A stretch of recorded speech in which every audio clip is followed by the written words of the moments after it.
마가복음 1장에 보면 예수님이 선포를 하시죠.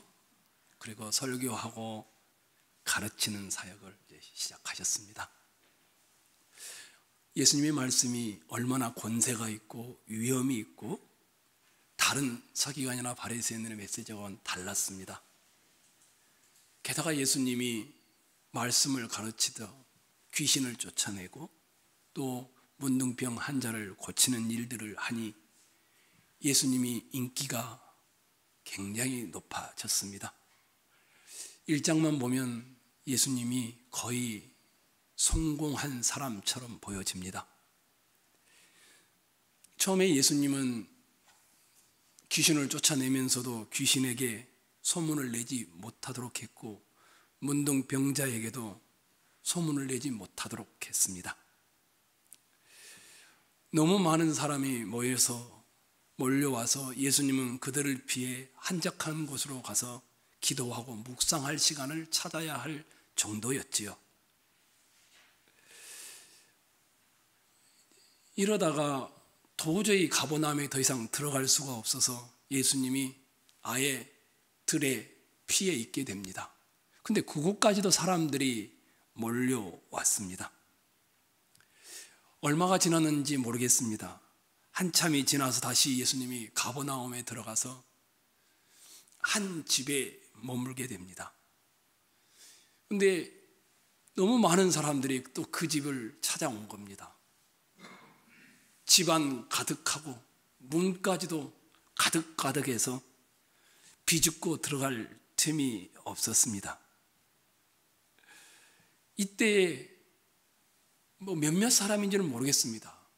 몇몇 사람들이 건장한 네 사람에게 중풍병자를 매가지고 예수님께로 와서 보니까 헐, 들어갈 수가 없는 겁니다. 우리 같으면 포기를 했을 텐데 예수님이 있는 곳으로 갈 수 없게 되자 지혜를 구하고 찾기 시작합니다. 여러분이 잘 아시죠? 지난주에 했으니까. 돌아가지 않았습니다. 이 정도 했으면 됐다 이렇게 하지도 않았습니다. 어떻게 했습니까? 지붕 위로 올라갑니다. 그리고 지붕을 뜯어냅니다. 그리고 중풍병자가 움직일 수 없었으니 그 상체에 밀려면 얼마나 많이 뜯었겠습니까? 예수님이 계신 곳에 지붕에서 중풍병자를 달아내립니다. 제가 상상을 해봤습니다. 지금 여기서 이렇게 설교를 하고 있는데 사람이 가득하고 한참 말씀을 가르치고 있는데 갑자기 이 지붕에서 사각형에 크게 뚫려가지고 사람이 내려온다. 그것도 침상체로 내려온다. 어떨까? 이런 생각을 해봤습니다. 아마 말문이 막힐 겁니다. 도대체 무슨 사연이기에 저들은 예수님께 다가가기 위해 지붕까지 뜯어냈을까? 그런데 예수님이 그 땀을 뻘뻘 흘리면서 지붕을 뚫고 닫아내린 사람들의 그 열정을 마다하는 듯한 대답을 하십니다. 저는 그들을 보고서 그들의 믿음을 봤으니까 야, 내가 너희들의 믿음을 봤다. 네 친구인지 이웃인지 모르지만 치유가 됐으니 일어나 상을 가지고 가라. 이렇게 말할 줄 알았습니다. 그런데 중풍병자를 보시면서 뜻밖의 말씀을 하시는 겁니다. 무슨 말씀을 합니까? 5절 한번 봐보십시오. 작은 자야. 그 다음 뭐라고 했습니까? 내가 죄가 용서받았다. 지붕을 뜯어서 내린 친구들의 그 용감한 또 기발한 또 엉뚱한 행위 못지않게 예수님의 이 말씀도 정말 엉뚱한 그런 말씀입니다. 만약 이 중풍병자나 그 친구들이 오늘 우리 시대의 사람들이었다면, 만약에 여러분이 그 친구들이었다면, 아니 여러분이 그 중풍병자였다면 어떻게 대답할까요? 작은 자야, 내 죄 사함을 받았느니라. 너의 죄가 용서되었다. 아니 예수님, 지금 당장은 중풍병을 고쳐주십시오. 이게 제게 있어서 급선무입니다. 이러지 않겠습니까? 만약에 여러분이 내 친구였다면 어떨까요? 예수님, 우리가 얼마나 극단적인 노력을 했는지 보시지 않았습니까? 우리가 주님을 신뢰하고 믿는 믿음으로 저 지붕을 뚫고 내린 이유는 그걸 듣고 싶어서 그런 게 아니라 저 불쌍한 친구, 저 절망적인 친구, 중풍에 걸려있는 저 친구 때문이었습니다. 예수님, 먼저 중풍병을 고쳐주십시오. 그게 일의 순서 아니겠습니까? 우리의 믿음을 보셨다고 하시니 라고 하면서 예수님에게 다시 말했을 것 같습니다. 그런데 예수님은 이 중풍병자와 그 친구들이 모르는 것을 알고 계신 것처럼 작은 자야, 너의 죄가 용서되었다. 이것을 먼저 말씀하셨습니다. 무슨 말일까요? 이 중풍병자에게 육체적 질병보다 훨씬 더 큰 문제가 있다는 것을 밝히는 것이죠. 그래서 예수님은 먼저 이 문제부터 지적하시는 것입니다. 뭐 이렇게 말하는 것 같습니다. 내 고통을 내가 처음부터 지켜봐서 다 안다. 걱정하지 마라. 내가 고쳐주마. 하지만 너의 인생의 가장 큰 문제는 육체의 고통 그것뿐만이 아니란다. 그것보다 훨씬 더 근본적인 문제는 죄란다. 지금 예수님이 그렇게 말하는 겁니다. 성경이 말하는 죄는 뭘까요? 나쁜 행동을 말하는 것이 아닙니다. 거짓말이나 음욕이나 살인이나 도둑질이나 수군거리는 거나 부모를 공경하지 않는 거나 이런 것들을 말하지 않습니다. 훨씬 더 근본적입니다. 하나님을 무겁게 여기지 않는 것. 이것이 가장 큰 죄입니다. 하나님을 다른 말로 하면 무시하는 것. 조금 더 다른 말로 하면 하나님과 상관없이 하루를 살아가는 것. 이것이 하나님에 대한 반역이고 죄입니다. 내 인생이니 내 마음대로 살겠어. 대부분의 현대인들이 그러지 않습니까? 여러분의 자녀들도 그럴 것이고요. 예수님은 이런 태도가 가장 큰 근본적인 문제라고 지금 말씀하는 겁니다. 이 문둥병자를 통하여서. 예수님은 이 중풍병자의 가장 큰 문제를 밝히심으로 그의 내면 깊은 곳으로 들어가고 있습니다. 내게 몸만 고쳐달라는 것은 야, 깊이 들어가지 않는 탓이야. 내 마음의 바람이 얼마나 깊은지 너는 모르고 있는 것이야. 예수님이 지금 이렇게 말하고 있는 것입니다. 몸이 마비된 사람이라면 신경세포 하나하나가 되살아나 걷기를 갈망하는 것은 지극히 정상적인 소원이고 갈망일 것입니다. 하지만 다시 걷는 것 자체에만 희망을 두는 것은 문제가 있다라고 예수님이 지적하고 있는 겁니다. 걷기만 하면 살맛이 날 텐데 내가 이 풍이 다시 회복되어서 온전하게만 된다라면 나는 더 이상 바랄 것이 없을 텐데 내 인생은 불행하지 않을 텐데 더는 불평하지 않고 내가 걸을 수만 있다라면 더는 소원이 없겠는데. 그런데 예수님은 그건 네 착각이야, 이렇게 말씀하고 있는 거예요. 아마 이 말씀이 여러분이나 제 귀에 거슬리는지도 모르겠습니다. 예수님은 이렇게 말하고 있는 겁니다. 내가 몸만 고쳐주면 평생 행복할 것 같지? 하지만 2달만 지나봐라. 그런 행복은 오래가지 않아. 불만족의 원인은 더 깊은 곳에 있단다. 지금 이렇게 말하는 겁니다. 우리도 그러지 않습니까? 지금 소원하는 거 이것만 들어주면 나 더 이상 소원이 없습니다. 나 평생 주님을 위해 살 수 있을 것 같습니다. 그럴까요? 뉴욕 일간지에 빌리지 보이드라는 신문이 매일매일 나오는 신문이 있습니다. 여기에 주로 글을 쓰는 분이신데 신시아 하이멜이라는 작가가 있습니다. 이분이 이런 글을 하나 썼습니다. 불만족의 폐해. 이 하이멜은 유명한 그 배우들을 많이 알고 있습니다. 그런데 어떤 배우들을 주로 알고 있냐면 뉴욕에 와서 이제 유명해지기 위해서 열심히 식당 종업원으로 일하면서 또 알바를 하면서 영화관 매표소 직원으로 일하면서 자기 꿈을 키웠던 많은 사람들을 알고 지내는 것입니다.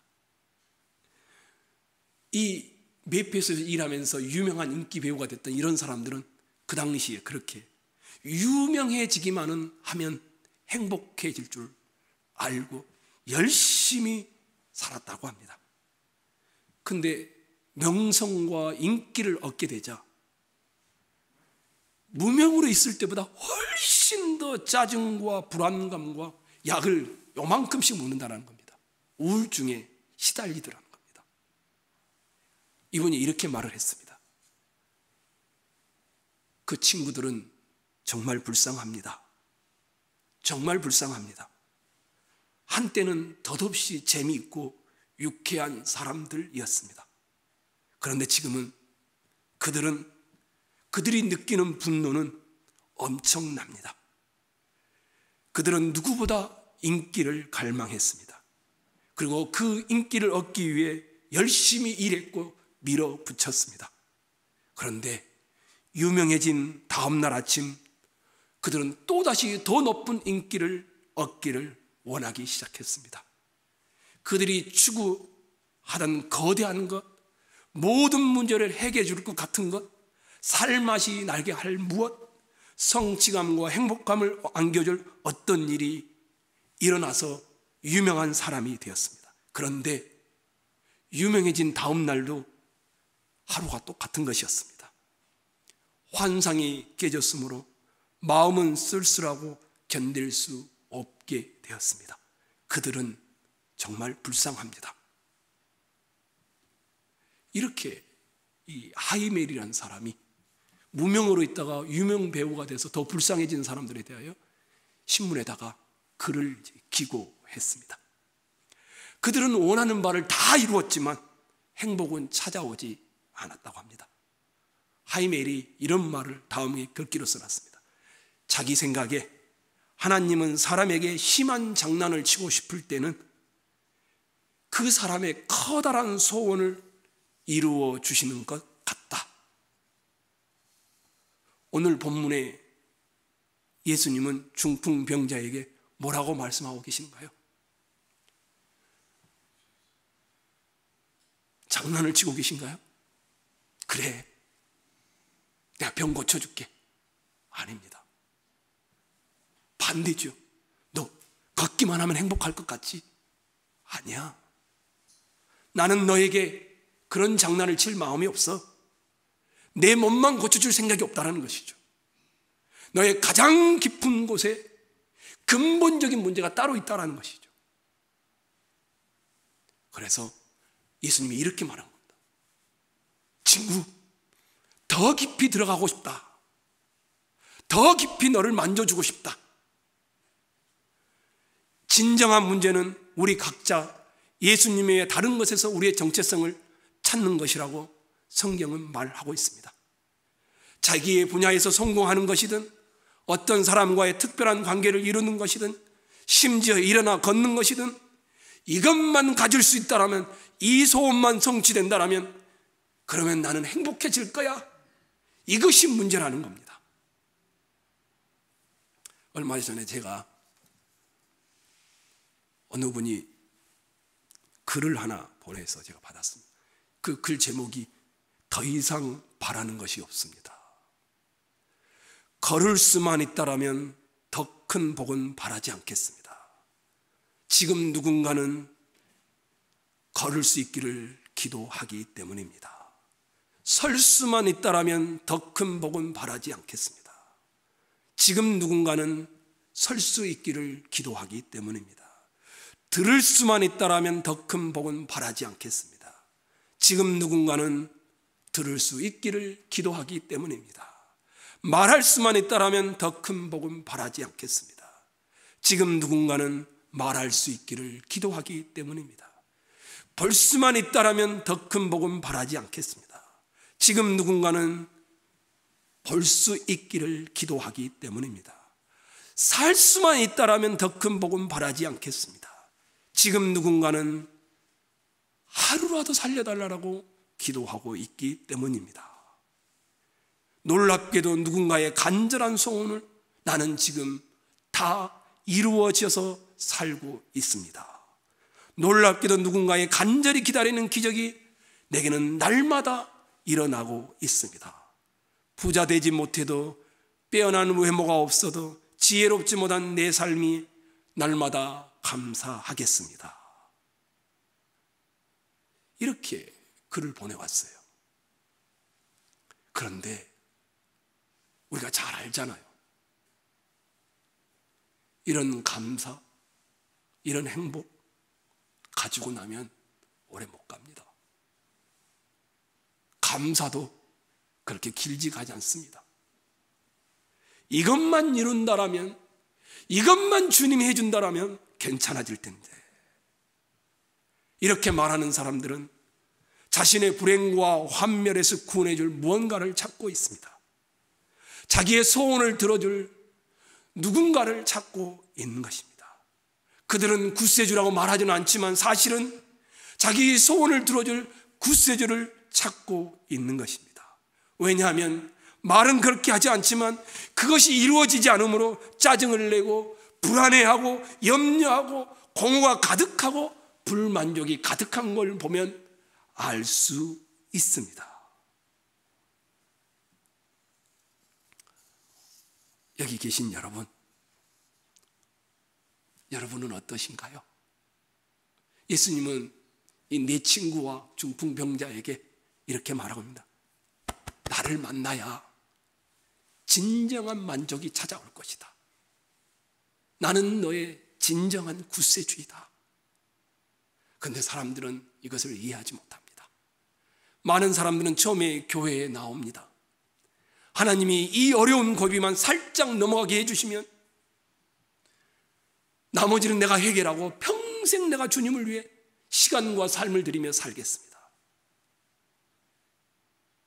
하지만 사람들은 여전히 다른 데서 만족을 구하며 살아갑니다. 우리가 예수님께 소원을 아랠 때마다 훨씬 더 깊은 곳에 들어가기를 예수님이 원하고 있다는 사실을 우리는 잘 모르고 있습니다. 성도 여러분, 예수님이 엉뚱하지요. 예수님, 제발 고쳐주십시오. 지붕까지 뜯어서 친구들이 4달은 내렸는데 예수님이 작은 자야, 너의 죄가 용서받았다, 이렇게 말씀하고 있으니 얼마나 엉뚱하십니까? 그런데 이 말씀 안에는 더 근본적인 치유가 일어나야 한다는 것을 담고 있는 것입니다. 작은 자야, 내 죄의 사함을 받았느니라, 이 뜻밖의 말씀에 거기에 있던 많은 사람들이 다 놀랐는데 특별히 그 중에서 마음에 의심을 품고 논쟁을 하기 시작합니다. 5절로 8절을 한번 여러분이 눈으로 보십시오. 한번 읽어볼까요? 5절에서 8절 예수께서 시작.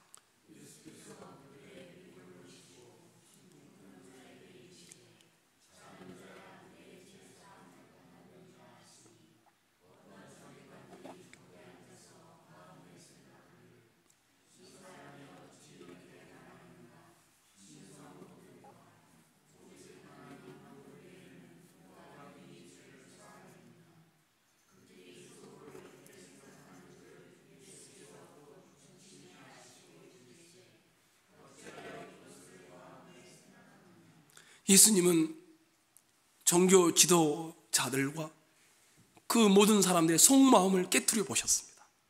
작은 자야 내 제사함을 받았느니라. 예수님의 이 말씀에 제일 경악하고 분노한 사람이 누굽니까? 서기관들입니다. 종교의 기득권자들이었습니다. 아니, 말은 못하고 속으로 그러는 거죠. 하나님만이 하실 수 있는 일을 할 수 있다고 주장하다니 이건 신성모독이야. 이것은 불경죄 중에 가장 큰 죄야. 하나님 외에 누가 죄를 용서할 수 있어? 말 자체는 지극히 맞는 말이었습니다.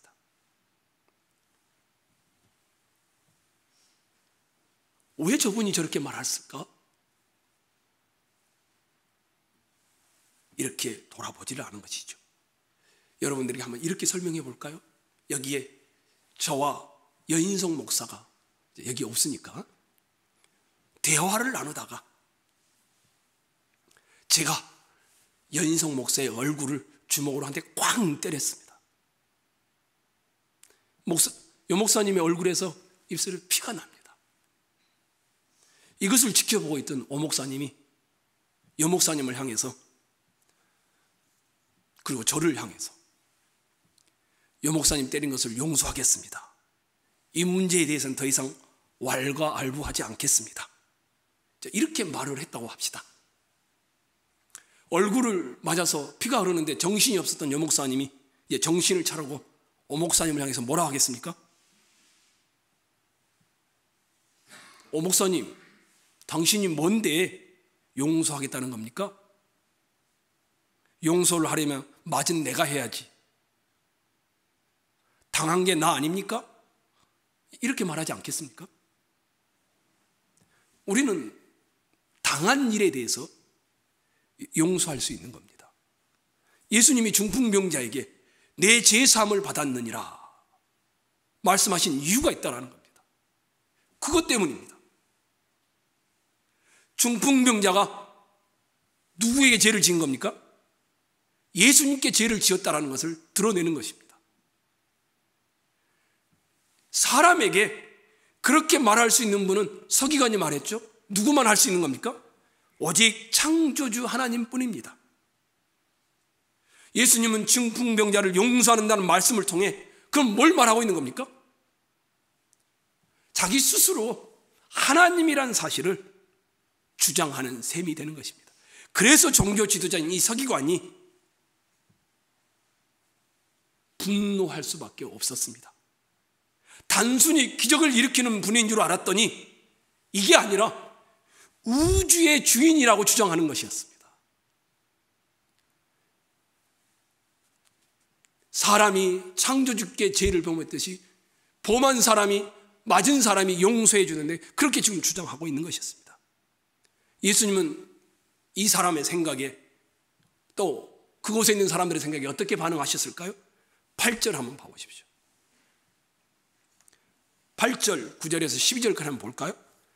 제가 한 절 여러분한테 읽겠습니다. 그들이 속으로 이렇게 생각하는 줄 예수께서 곧 중심에 아시고 이르시되 어찌하여 이것을 마음에 생각하느냐.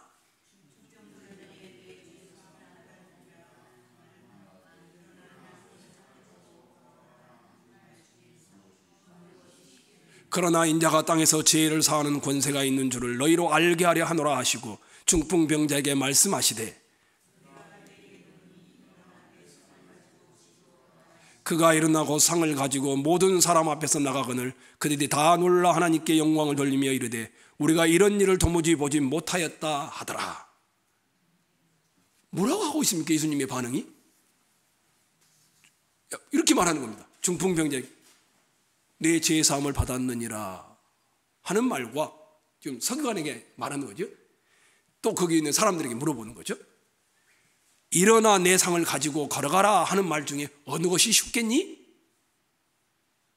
여러분, 이 두 개 중에 어느 것이 쉬울까요? 다시 볼까요? 아파 있는 중풍병자에게 내 죄 사함을 너의 죄가 용서받았다 이렇게 말하는 것과 일어나 내 상을 들고 집으로 가라 이 말 중에 어느 것이 쉬울까요?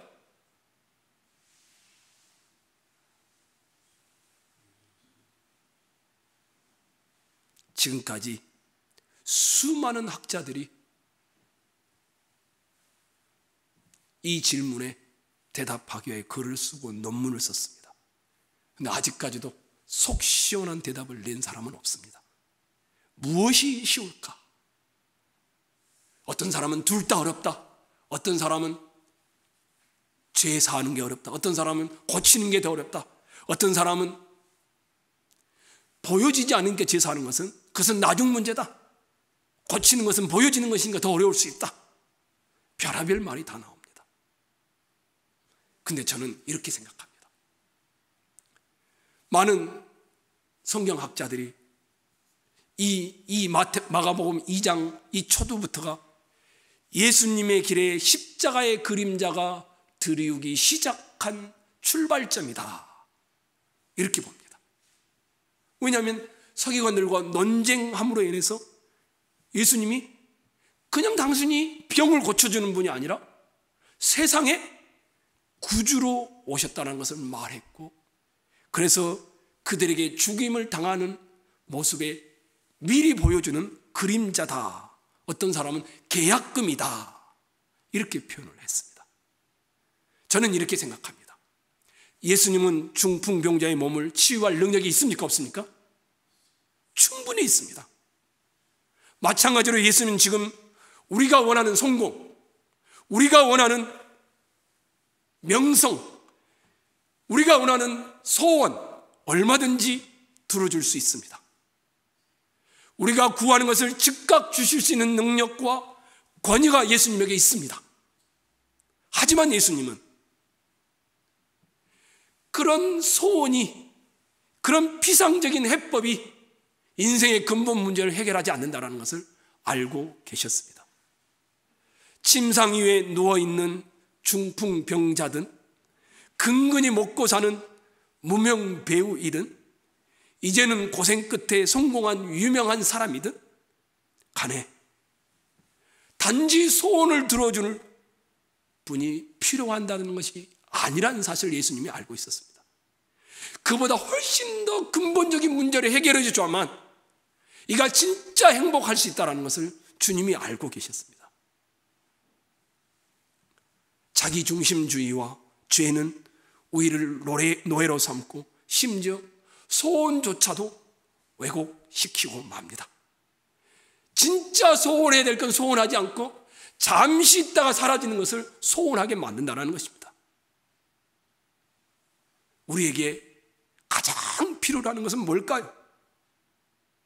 우리의 불만족이 치유될 수 있는 길은 뭘까요?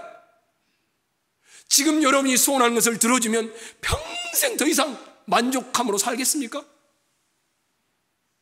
예수님은 내 생각하는 그 소원의 껍데기를 벗어버리고 진짜 네가 갈망하고 소원해야 될 것이 무엇인지를 확인시켜주고 싶어하는 겁니다. 그리고 그 갈망은 여기 지금 있는 예수님 자신이라는 사실을 작은 자야 내 죄사함을 받았느니라 이 말을 통하여 확인시켜 줍니다.